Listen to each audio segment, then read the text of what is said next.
Retour sur le plateau de TV Finance, c'est l'heure de notre rubrique Flash Forex, les devises et leurs cours. Et pour nous accompagner ce matin, un duo.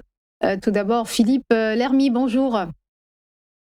Vous êtes trader formateur sur traderchange.com et ancien chef trader d'une banque centrale. Et on salue également Benoît Fernandez-Rioux, consultant spécialiste du Forex. Et on va d'abord parler de la semaine des événements de la semaine à venir, à commencer par les indices des directeurs d'achat en zone euro. Les traders surveilleront surtout les prix payés par les industriels. Philippe.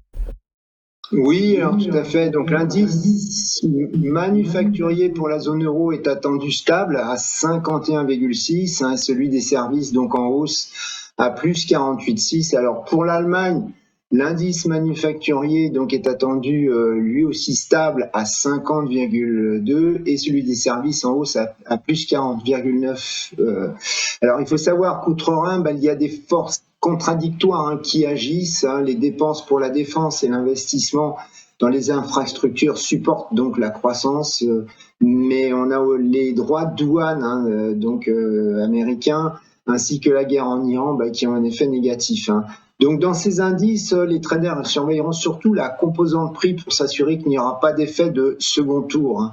Alors on le voit sur le graphe en vert, on voit bien le problème, c'est les prix payés par les industriels qui sont au plus haut depuis 2022, et on voit aussi qu'ils n'ont pas intégralement répercuté sur leurs clients ces hausses, on le voit en jaune sur le graphe.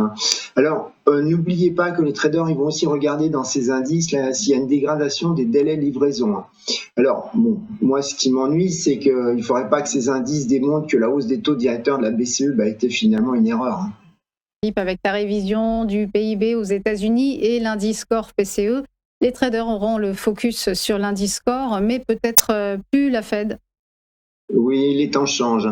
Alors, les traders, comme vous l'avez dit, surveilleront surtout l'indice core PCE du mois de mai, qui jusqu'à présent donc a été l'indice préféré de la Fed. Alors, on a la croissance donc au premier trimestre qui va être révisée, qui est attendue à plus 1,6, donc ça sera inchangé par rapport à la révision précédente.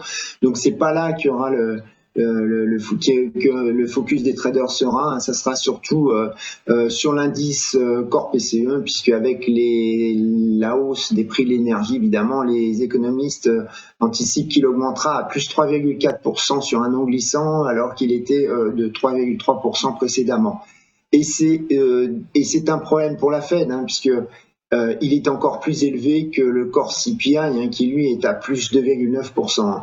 Alors, ponctuellement, on a eu les remboursements d'impôts, vous savez qu'ils payaient les impôts jusqu'au 15 avril, enfin ils faisaient leur feuille d'impôt, je veux dire, jusqu'au 15 avril, les Américains, et on a la consommation des ménages qui du coup étaient résilientes face à ces remboursements, mais l'effet donc ça me nuise et leur épargne est au plus bas comme vous pouvez voir sur le graphe.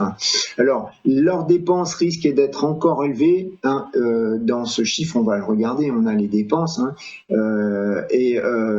c'est en trompe-l'œil évidemment, puisque la hausse des prix implique qu'on paye plus cher un bien, mais en fait notre pouvoir d'achat diminue, leur pouvoir d'achat diminue.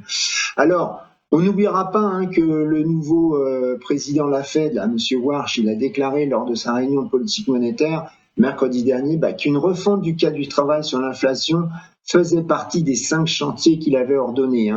Et on a vu là récemment qu'il a montré un intérêt pour la trim mean inflation, donc ça veut dire une inflation médiane écrémée des extrêmes, des plus hauts et des plus bas. Donc c'est un chiffre qui est calculé par la Fed d'Atlanta. Alors on saura donc en septembre prochain, dans la publication du résumé des prévisions économiques de la Fed, si celle-ci a carrément remplacé le core PCE par justement cet indicateur de la Fed d'Atlanta.